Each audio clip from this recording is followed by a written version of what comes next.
on air. Oh, that's right. As opposed to a little red dot. Well, you could become the new Spielberg.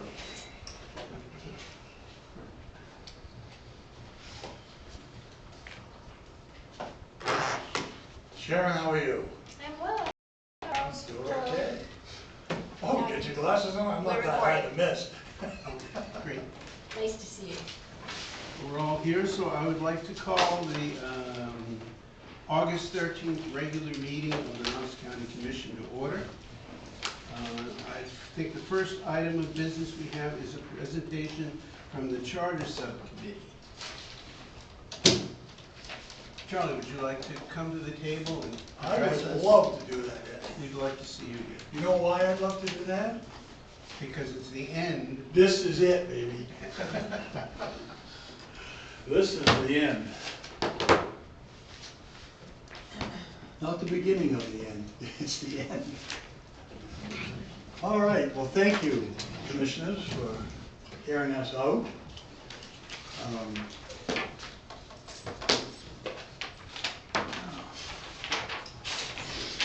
Well, there. Hello, my name's Charlie Rover. I'm the chairman, soon to be ending chairman of the Charter Committee. And this, just to give you a quick update, this was a group that was put together, actually it was supposed to be over with Thanksgiving, last Thanksgiving. So here we are, almost this Thanksgiving.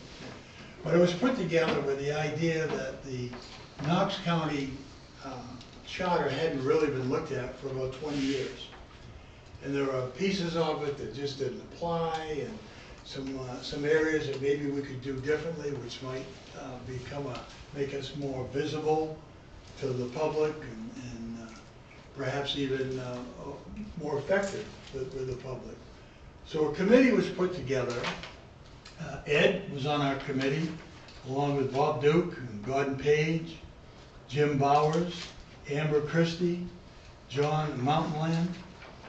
That was the committee, and we had many, many meetings going over this. But the interesting part of most of the committee was the depth that these individuals had in county government.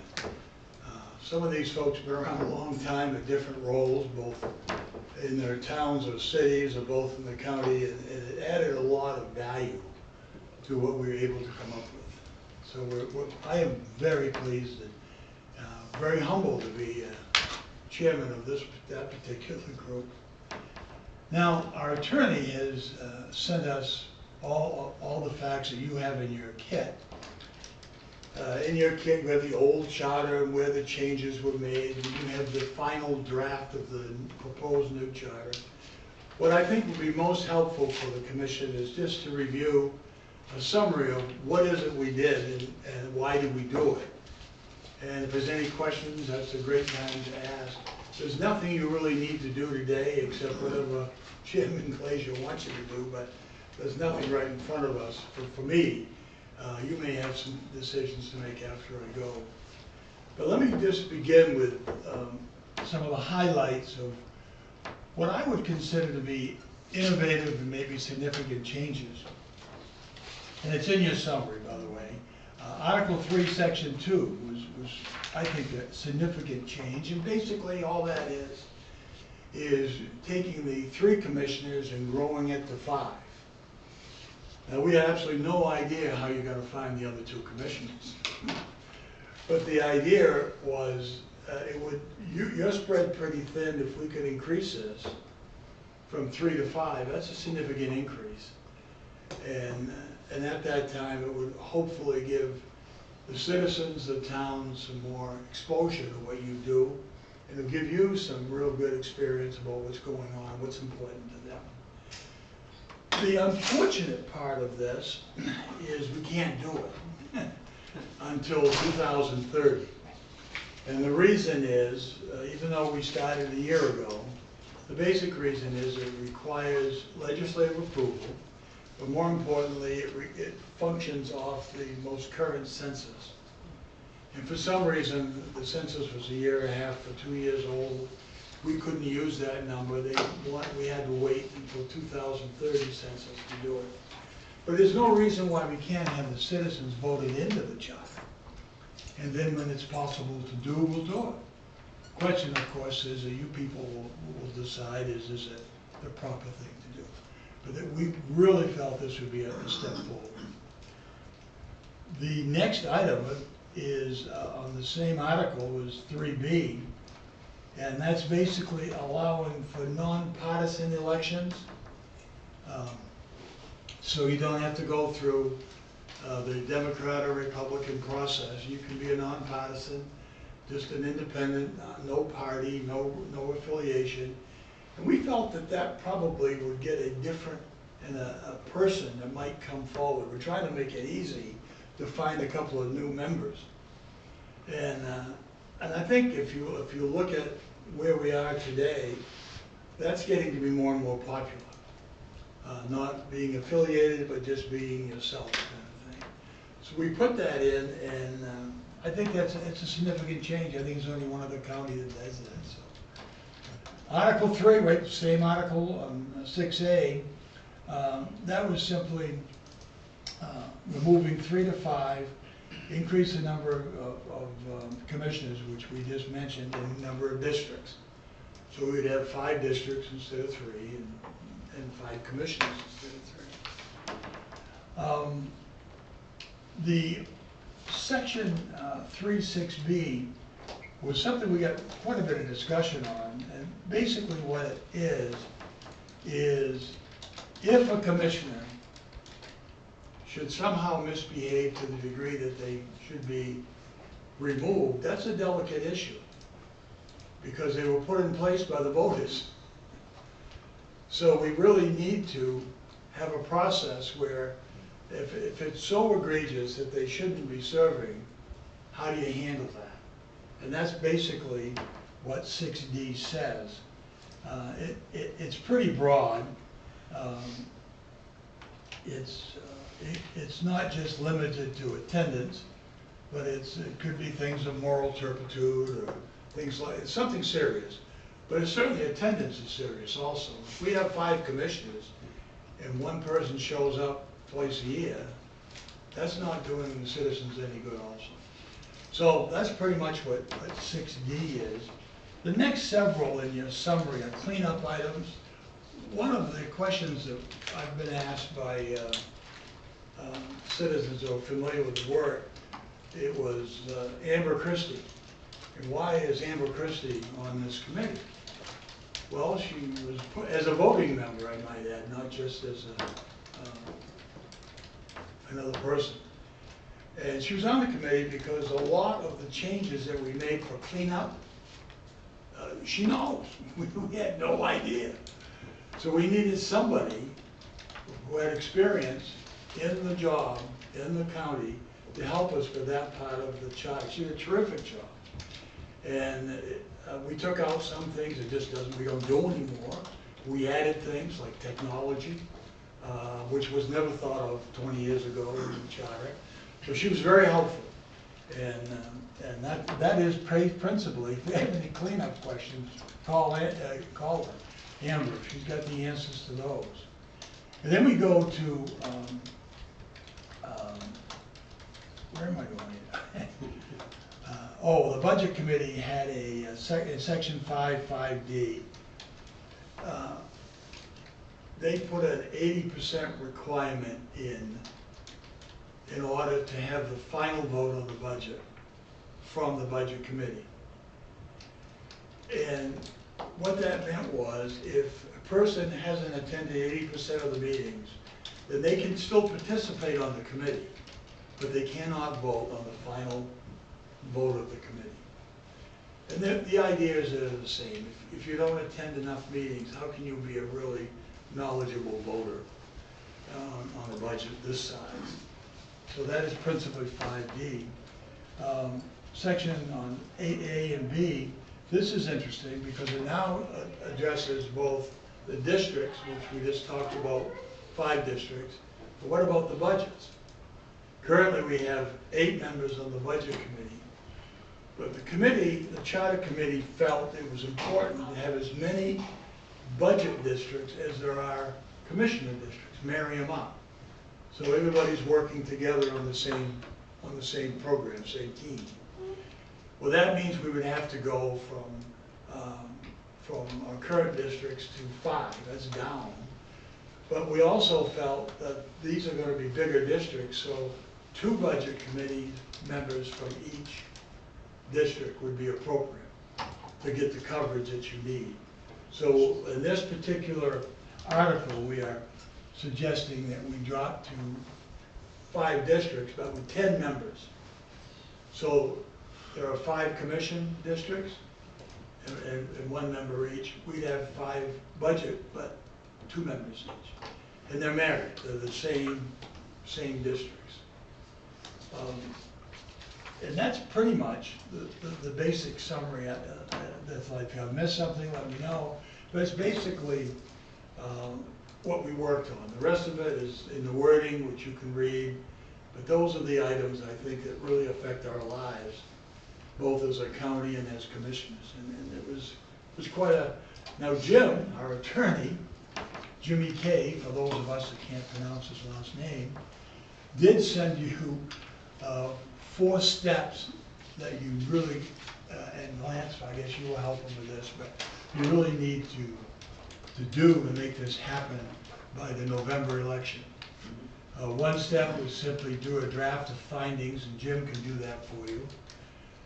The second step was draft an orders to have a public hearing, and I think you have plenty of experience in that. The third step was to prepare the actual ballot question. And what Jim suggested here, which I think is an excellent suggestion, is he breaks the ballot questions into 3 categories. 1 would be the commission, 1 would be the budget, and then 1 would be sort of what I call the cleanup. He's got a better word for that, but it's just the miscellaneous things that Amber worked on that need to be voted on by the citizens. I think it's a good way to have that ballot. It won't confuse everything all at one. You know, it's like making a big pot of chili. Sometimes it doesn't work. So we have 3 different recipes. And finally, his final suggestion was prepare a draft order to place the amendments on the ballot. And he can do that, he said, if you don't want to do that. And that is, yes, sir. Who is going to establish the districts? Which group, what entity? It would be the commission's job to do that, not ours. But I think you guys may want to put like a commission together, not a commission, a charter group together, and figure out how you're going to do it. But Ed, you're the chairman, how would you do it? Well, unfortunately, the reason we have to wait for the next census is the state legislature puts together an apportionment committee based on that census. Right. And they have dissolved for the next 8 years, till after the next census. And they're going to be the ones who apportion the county. Based on, you know, they have a certain number of rules. One is the towns are supposed to be contiguous, and they're not supposed to be more than 10% off in terms of population. Ideally, they do it by towns as opposed to the way they do the legislature, where they break up Owl's Head into 2 different districts. But the ideal is, I mean, we can suggest stuff to them. The commission can say, this is what we think would work, but it will be the state legislature that does it. If it's no longer be political, I mean, that's for the political process to happen correctly. But if it's not going to be political, then It doesn't matter. It's still about 1 person, 1 vote. So if you have 40,000 people in a county, and you divide that by 5, you have a certain number of people that are going to be in each one of the districts. How do you apportion that number of people? And it's ideally they're towns that are contiguous. Ideally, I think one of the reasons we wanted to go to 5 is to get towns that had stuff more in common. So that you can have basically the farming communities have 1 vote on the commission, the metropolitan areas have 1 vote, the fishing communities have 1 vote, so that it spreads it out amongst that way. And we did come up with a couple of ways of apportioning it, but I think we're pretty good, but that's not going to fly, because the state has to do that, which is again why we have to wait till 2030. okay. Yeah. And Richard, what Ed just said is exactly what I was gonna say. Okay, good. Which you already did say. Other questions for Sean? Well, thank you very much for allowing me to come, and yes. Thanks for the time you all put into this. Oh, you're welcome. Really appreciate it. It's a long overdue review. So, as it stands right now, there are parts of the changes in here regarding the appointment of, going from 3 to 5, which I think is a great idea. As it stands now, 3 of us can't talk to each other, which makes it really hard to conduct business in a lot of circumstances. And I think that continuing the discussion about how the budget committee is, who it's made up of is an interesting thing to pursue down the road when we look at 5 commissioners. But right now, as it stands, I don't think that we can make any changes, neither to the number of commissioners nor the way the budget committee's appointed at this point, being we have nine budget committee members collectively representing all of the 18 Right. towns and municipalities. Rockland has 2 people because they have the larger population. And at this time, I believe in that, as far as I know, will continue unless you've made suggestions for a change, is that the towns, they're either elected or they're by a vote, or they're appointed by their select board. Is that correct? So that will then be the status quo, it sounds like, until such a time that we can make the other significant changes down the road. Yeah, we talked about that. The attorney's feeling on this is you can put it in the vote, in the charter now. He's got a special sentence he'll throw in there that explains when it's allowed by the legislature. Okay. So you don't have to revisit this again. And you did bring up one other point there, and I can't, it's escaping what you brought up. But I really do recommend that we get this out of the way. Let the voters see it, vote on it, and then when the legislator says you're allowed to do it, do it. So proactively, we I have it think in it's a place, good ready to idea, move. yeah. I don't disagree with that. I think being proactive in any circumstance is Yeah. always a good idea. And then regarding some of the other points that you brought up, I'm just curious, you mentioned how to remove a commissioner. How do you remove a budget committee member who's either non-participative or just isn't engaged or is not, It's a good question. The budget committees, one of their future assignments is to develop bylaws that they don't have. Hard to believe. And that's where that would appear, is that behavior would be part of the bylaws. Well, I really like your idea also of making in order to participate in a vote, you have to have attended 80% of the meetings. To your point, the budget's big, there's a lot of complications to it, and I really appreciate all your involvement and insight into that. And as we move into this next budget cycle, we'll rely on you more, and if you want to help, or if you're planning to do bylaws, or would like to participate in that, because you have a lot of experience with the county, and we need your help. We need to work collaboratively, because it doesn't work otherwise. So I really appreciate all this work and look forward to, I'm only here for a short term, but I look forward to staying engaged as a citizen and seeing all the good things that are going to come down the road. So, Well, thank you. thank you. Mr. Chairman? Any other questions, Rick? No? My understanding about the process is these are recommendations, Yes. and they come to the commission. Yes. Thank you very much for all your work and for everybody else. And as recommendations, we can either adopt them or not.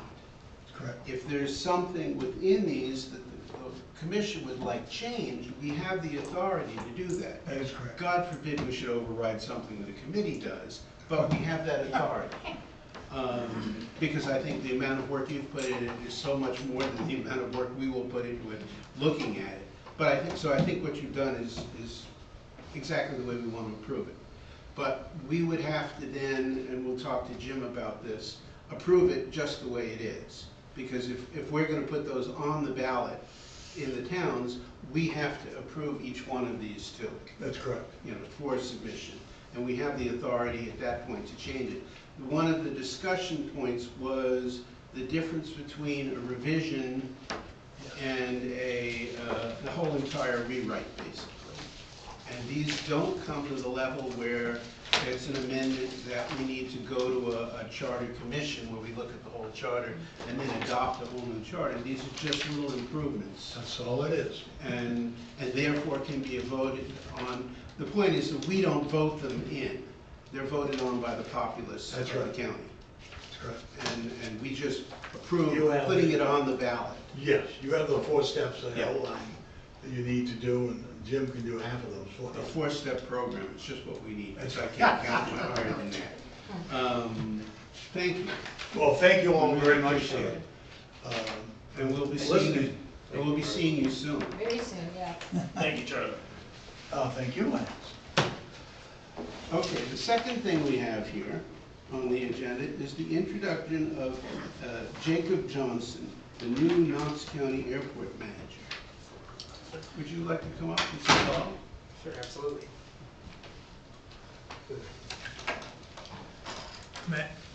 Most of you all briefly, I'm Jacob Johnson, the new airport manager. You look awfully young to be doing I get that a lot, yeah, I started my career in aviation started in 2016, so I've got, almost 9 years in it now. I was volunteered I got my start volunteering at an aircraft rescue firefighting station, and then I continued to work there for 7-ish years after that, and then I transitioned into an airport operations specialist from there. A lot of my background comes from the AAAs, the American Association of Airport Executives. The different courses that they offer is kind of the bulk of my education in aviation comes from them. Yeah, I'm very excited to have this opportunity to work with Knox County. Yeah, just really grateful for the opportunity to lead the airport. Any questions for him? Welcome. I know this is probably your second week? Yes. Yeah, and I know you've been working, you have great staff there, and I believe you're still working with Jeff. Yes. North Graves as consulting and as needed, because there's a lot to it. We understand that. We appreciate you coming on board and jumping right in. Hope you're getting settled. Last time I saw you, you were in the process of moving. Yes. Yeah, so, and you have a great team of all of us to rely on, and any questions, and look forward to working with you. Absolutely, yeah. Thank you, everybody, for all the help that you've been so far. It's really been great. Yeah, we're very excited to have Jacob on board. We're also protecting him from a couple big things that we're trying to wrap up. So it's a warm welcome. I'm also going to make the observation that you're not from around here. I can tell by the way you talk. We discussed briefly my use of the word y'all, No, trying to that's limit good. that as much It's as a I good can. word. Yeah.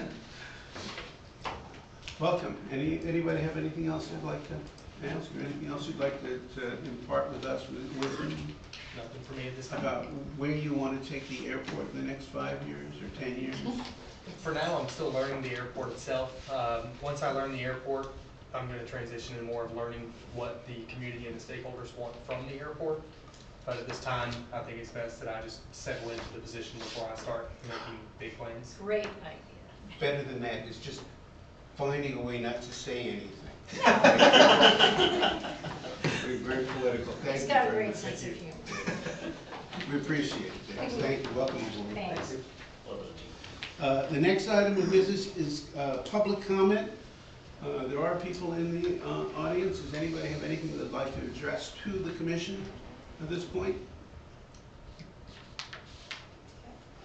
Seeing nothing, we'll move on to the orders of business. We have a consent agenda items, which include this agenda, minutes of the regular commission meeting from July 9th, minutes of the regular commission meeting of July 25th, the departmental reports. We've got one from the airport deeds, EMA finance, Knox County Regional Communications, and probate.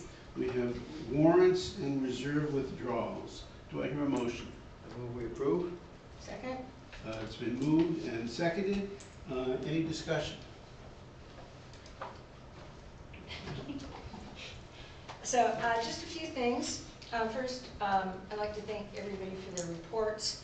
And Sheriff, thank you very much for a very comprehensive report that you did for us all, to bring us all up to speed on a number of things that, as we move proactively with our budget committee into meetings and all, I'll have an opportunity to meet with them and you all to really dive more into some of the things that we can help to improve and provide better public safety for all of our folks that we all want. And I'm just going to give a shout out to Maddie and Deeds and the Deeds department in general. She's not here, but I had an opportunity. I had to go to the talk to the Deeds office on a personal thing, and I was really pleasantly surprised to find out that not only, well, they're incredibly responsive, and they field a lot of just phone calls from concerned citizens who have received something in the mail, or they want to know if it's a fraud or if it's a scam or something. They field a lot of phone calls each month, which I wasn't necessarily aware of. And they also have, and in the interest of helping to educate or do a better job on our end of letting our constituents know what we do for them and where their dollars are going. One of the services that Deeds does, in addition to reporting deeds and all kinds of other things, that if we didn't have that service, they'd have to go to another town, another county. And one of the things that they do have on their website is a fraud alert protection that I was made aware of. And it's a free service, and it will send you an email if a document is reported that lists your name as a party in the document. And there's a link in the county website under the deeds, and you can click on the fraud alert and fill out the form. It won't prevent a fraud from necessarily happening, but it will alert you that somebody is trying to report something in your name. So as we move, again, proactively, and it ties into Charlie's presentation on the charter and the budget committee, as we move proactively together into this budget period, I think we have a good opportunity to highlight the different departments, what they're doing, services that they provide, that even us in the county might not be aware of. And so I'll just give her that shout out. Thank you. Nothing else? No? Anything, Rick? If that's the case, I will call the vote. All those in favor? 3 in favor, none opposed. Discussion items. Do we have any items on the discussion? The one thing we had that I will bring up, because we've discussed it in the past, is the piece of property at the airport that the Children's Museum wanted. And that's going to fall through, because what we've discovered is, in the process of needing environmental mitigation over years past, that piece of property was listed as one of the pieces of property we used for that. And it was not on the deed. It should have been on the deed. So when we looked at the deed, it wasn't there.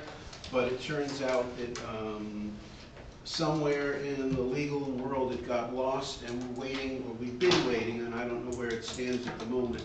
We've been waiting for some clarification from the Army Corps of Engineers about what the rules are and what the restrictions, and whether we need to get them listed on the deed. But at this point, we can't use it for anything else. We can't sell it. So that pipe dream has gone away. So it's right now, it's on hold. Yes, though I have been asked by the Children's Museum if there are other pieces of property that the county has, either on the airport site or someplace else, that we would love to part with for the Children's Museum, but I don't know that we have any at this point, not that has been identified. Other discussion items. Do you have anything for us, Lance? I do not, nope. Anything you want to Anything bring up? any of our departments? What's that? Anything any of our departments? want to Anything bring any up? of the departments want to bring up? I guess not. We do have a meeting coming up with the budget committee. When's that? Thursday, At what time? 5 o'clock. Thursday, Charlie. 5 o'clock, with the budget committee right here date's going to be here. Yeah. Okay, and this is just a sort of a preliminary discussion about where the budget sits. If there's nothing else, then we have on the agenda a vote to go into executive session. We have two items on the executive thing. One is to convene an executive session to discuss personnel matter pursuant to 1 MRSA 4056A, and convene an executive session to discuss information pursuant to 1 MRSA 4056F. Second? Is there any discussion? Seeing as none, I will take a vote on going into executive session. All those in favor? 3 in favor, none opposed. Thank you all. Thank you.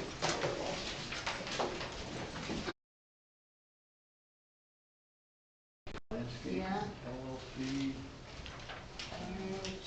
You want me to wait, turn the light back on? Yeah, give us.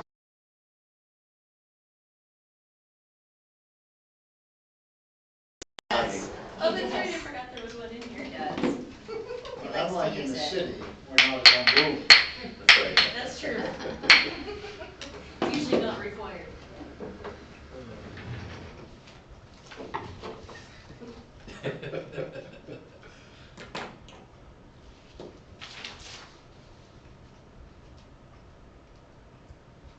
We're recording.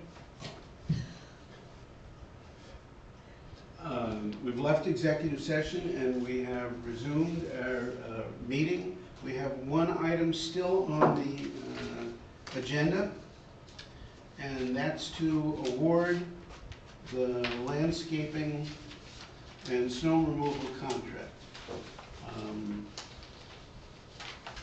I will entertain a motion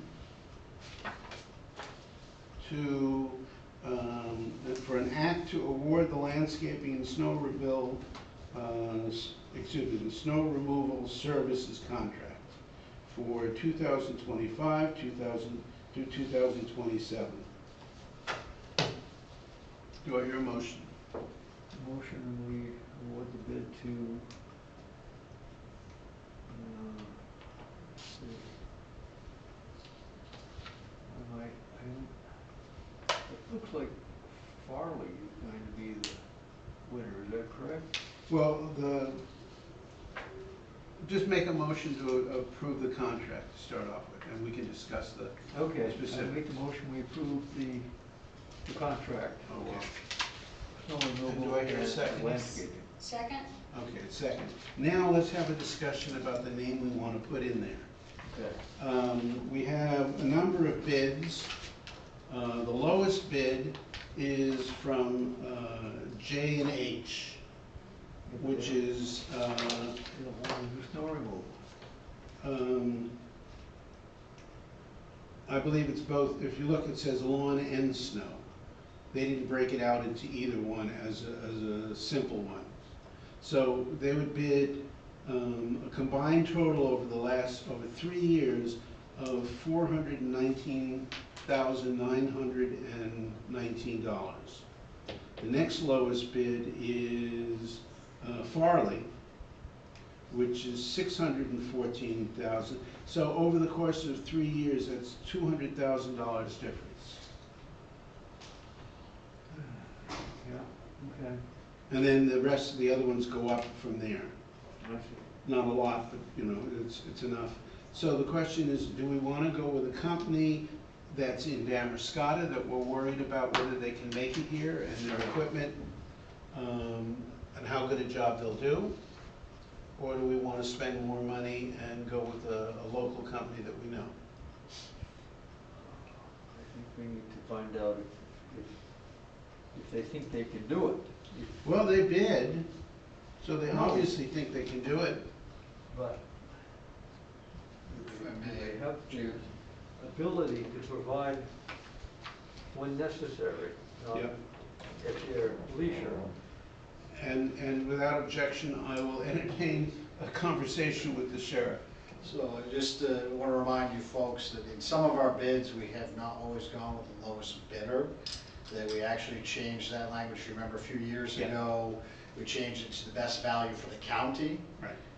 Because there are sometimes things that come up that distance may be too great, or we've heard rumor that they may not have fulfilled previous contracts, different things. So you can use those in your Oh. assessment. It doesn't always have to be the lowest bid, Yeah. or the best value for us. Absolutely, I think we all agree there. The question is, over 3 years, $200,000 is a lot of money. It's doubles the price of the bid for the lowest bidder. So the only, I would just add, because a lot of it also is in my neck of the woods of the Park Street complexes, a lot of this contract will be there. My only thing is, do we have the ability to work with that vendor if things are not up to par? That was one of the challenges with the last vendor, is some things were not up to par, and they did not remediate those things either. So as long as I think there's some negotiability there with that, whoever you award it to, that, there may be points where we need some things adjusted. And is this bid going to stay as is, or if we made those adjustments, are they going to in turn charge more money?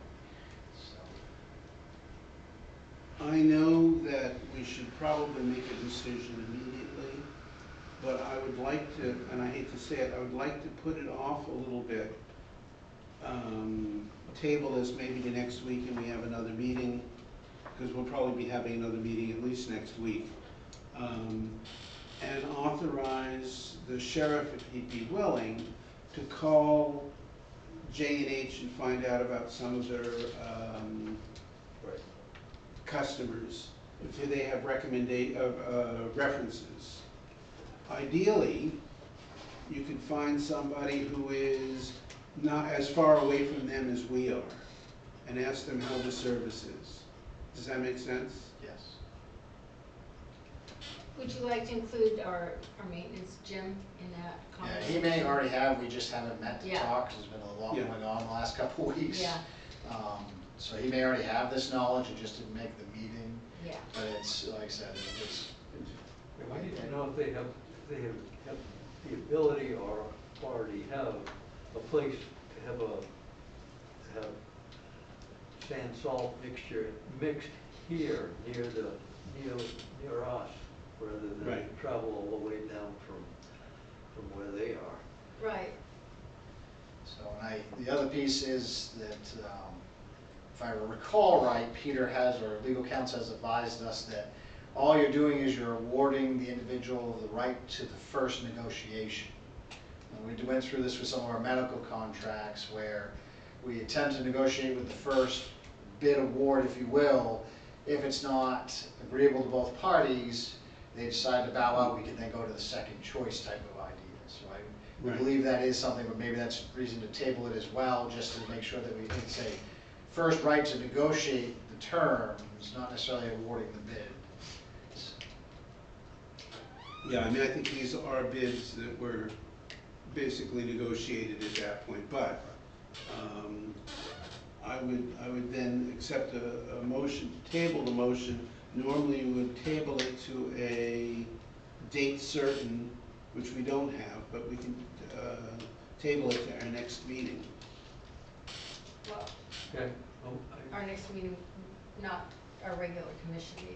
No, No, our just next, whatever What we next have in meeting the is. meeting, okay. Yeah. Yeah, I support that, because, even though, to the point that's been made, even though they're the lowest, is that necessarily the best in the long run for the county, given that Damascotta's 40 minutes away? And, Oh. pardon? It can be longer than that in And the it could be wintertime. longer than that, and we have requirements Yeah. that we can't, so, and that's part of it, and then also the, how we word the contract, so that, we're not locked into 3 years regardless of, Right. we have to do, after the first year, evaluate and renegotiate as necessary with that individual. Yep. Did I make that right? Okay, yeah, I support that. Okay, so somebody needs to make a motion to I table. move we table the bid proposal The award of the bid. Awarding, Yep. awarding the bid until our next meeting, Okay, which will probably be next week. yes. Do I hear a second? I second? Any further discussion on the motion to table? Not hearing any. All those in favor? Table. Is there any other business to come before us at this point? Seeing none, I will request a motion to adjourn. Second? All those in favor?